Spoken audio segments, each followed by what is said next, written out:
आज मैं लेकर आया हूँ क्लास 8 का साइंस पहला चैप्टर कोशिका, इंग्लिश में से सेल कहते हैं।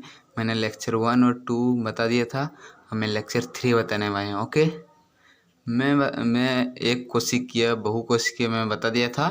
अब मैं आज उत्तक बताऊंगा। उत्तक टिश्यूज, TISSUES टिश्यूज एक सी रचना और एक सी कार्य करने वाली कोशिकाओं को समूह को उत्तक कहते हैं। एक सी रचना, इसका अर्थ क्या हुआ?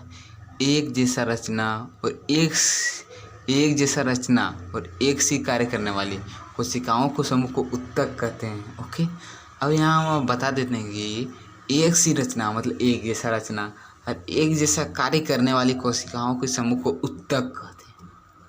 एक सी रचना और एक सी कार्य करने वाली कोशिकाओं के समूह को उत्तक कहते हैं। हो गया क्लियर? आपको पूछेगा उत्तक किसे कहते हैं? एक सी रचना और एक सी कार्य करने वाली कोशिकाओं के समूह उत्तक कहते हैं। और मैं बताने उत्तक के मिलने से बनता क्या है? दो या दो से अधिक उत्तक मिलने से अंग बनाता है। हमारे जैसे शरीर का अंग कह सकते हैं। ओके, बहुकोशिकीय में उस दिन भी बताया था, आज भी बता रहा हूँ। बहुकोशिकीय मल्टीकुलर, शरीर के सभी अंग मिलकर जीवन संबंधित सभी क्रियाओं को पूर्ण करता है, उसे बहुकोशिकीय कहते हैं। शरीर के सभी अंग मिलकर जीवन संबंधित सभी क्रियाओं को पूर्ण करता है, उसे बहुकोशिकीय कहते हैं। इसका अच्छा उदाहरण मानव है। ओके, अब एक कोशिकीय उदाहरण क्या है? मुर्गी, एक अंडा ही मात्र था। आप और भी उदाहरण खोज सकते हैं, लेकिन मैंने एक ही उदाहरण करके आपको क्लियर किया है। आप दिमाग लगा के अपना उदाहरण दे सकते हैं। ओके, अब जीव की रचना होती कैसे? पहले कोशिका बना, फिर उत्तक बना, कोशिका से उत्तक बना, दो या दो से अधिक अंग बना, और दो या दो से अधिक अंग मिलकर अंगतंत्र बना, और अंगतंत्र से मिलकर एक जीव का निर्माण किया। इस पूरी क्रिया को हम बहुकोशिकीय कह सकते हैं। कोशिका से उत्तक, उत्तक से अंग, अंग से अंगतंत्र, अंगतंत्र से जीव। इस पूरी क्रिया को क्या कहते हैं? बहुकोशिकीय। ओके, अब कोशिका का घटक बताते हैं। कोशिका के 3 घटक होते हैं। अब कोई पूछ देता कोशिका के कितने घटक होते हैं, तो आप सीधा बोलिए कोशिका के 3 घटक होते हैं। कोशिका के प्रमुख कितने घटक होते हैं? कोशिका के प्रमुख 3 घटक होते हैं। ओके, अब कोशिका झिल्ली, कोशिका द्रव्य, केंद्रक।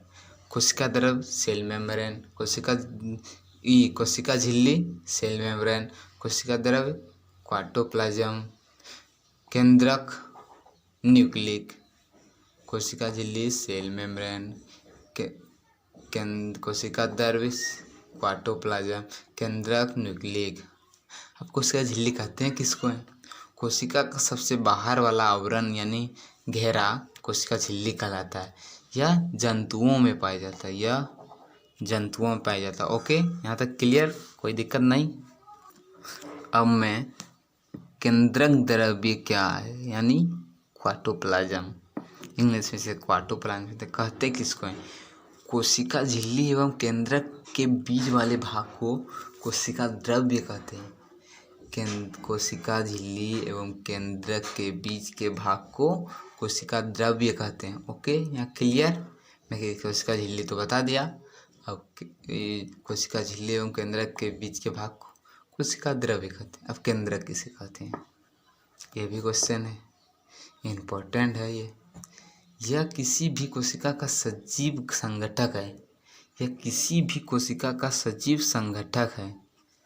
हाँ देखिए, यह किसी भी कोशिका का सजीव संघटक है जो प्रायः कोशिका के मध्य भाग में यानी बीच में स्थित होता है, जिसे केंद्रक कहा जाता है। Okay, clear? यह किसी भी कोशिका का सजीव घटक है। सजीव माने जिसमें जान हो, निर्जीव माने पत्थर, ईंटा। ओके, यह किसी भी कोशिका का सजीव घटक है जो प्रायः कोशिका के मध्य में पाया जाता है यानी बीच में स्थित रहता है। कोशिका भित्ति किसे कहते हैं? Cell wall. यह पौधे में बाहर एक और मोटी एक परत पाई जाती है। क्या? या पौधे में बाहर एक और मोटी परत पाई जाती है जिसे कोशिका भित्ति कहते हैं। ओके। जीव दल proto proto protoplasm protoplasm protoplasm. Okay. जीव दल प्रोटोप्लाज्म। ओके। कोशिका द्रव एवं केंद्रक द्रव के बीच सम्मिलित रूप को जीव द्रव कहते हैं। कोशिका द्रव एवं केंद्रक द्रव के सम्मिलित रूप को जीव द्रव कहते हैं। दोनों को मिला देंगे, सम्मिलित रूप को जीव द्रव कहते हैं। ओके। अब जीव द्रव की भौतिक आधार कौन कौन है? जीव द्रव को भौतिक आधार कहा जाता है, क्यों? इम्पोर्टेंट क्वेश्चन है ये आपके चैप्टर का, कोई भी पूछ सकता है। जीव द्रव को भौतिक आधार कहा जाता है, क्यों? क्योंकि जीवन की सारी क्रियाएं जीव द्रव्य पर ही निर्भर करती है। जीवन की सारी क्रियाएं जीव द्रव्य पर ही निर्भर करती है। क्यों करती है? जीव द्रव कहते हैं किसको? कोशिका द्रव एवं केंद्रक द्रव के सम्मिलित रूप को जीव द्रव कहते हैं। तो जीवन की जितनी भी यानी सारी क्रियाएं इसमें होती है। ओके। अब मैं बता देना चाहता हूँ कि कोशिका द्रव में पाए जाने वाले कौन कौन अंगक हैं। कोशिका द्रव में पाए जाने वाले अंगक, पहला माइटोकॉन्ड्रिया, गोल्गी काय, राइबोसोम, हरित लवक, राजधानी। और एक चीज़ बता देना हो कि कोशिका का पावर हाउस किसे कहा जाता है? बिजली घर किसे कहा जाता है? कोशिका का पावर हाउस बिजली घर कहते हैं किसको है? कोशिका का बिजली घर माइटोकॉन्ड्रिया में कहा जाता है। यह आपके चैप्टर का वेरी वेरी इंपॉर्टेंट क्वेश्चन है। ये किसी भी परीक्षा में पूछ सकता है बायोलॉजी में कि कोशिका का बिजली घर कहते हैं किसको हैं? माइटोकॉन्ड्रिया को। ओके।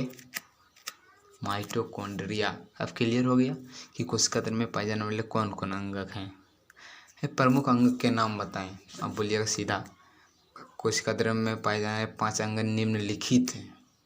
पहला माइटोकॉन्ड्रिया, गोल्गी काय, हरित लवक, रसधानी।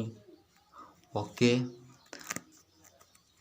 मैं लेक्चर ये 3 है और मैं और एक लेक्चर बताऊंगा। चैप्टर क्लियर, कोई डाउट नहीं। हो गया क्लियर? ओके। और एक चीज़ मैं फिर से बताता हूँ, उत्तक कहते हैं किसको? ओके। उत्तक कहते हैं किसको? आखिरकार उत्तक है क्या? उत्तक क्या है, किसको कहते हैं? एक सी रचना और एक सी कार्य करने वाली कोशिकाओं को समूह को उत्तक कहते हैं। ओके फ्रेंड, ये क्लियर हो गया आपका डाउट। 2 या 2 से अधिक उत्तक मिलकर एक अंग का निर्माण करता है। ओके।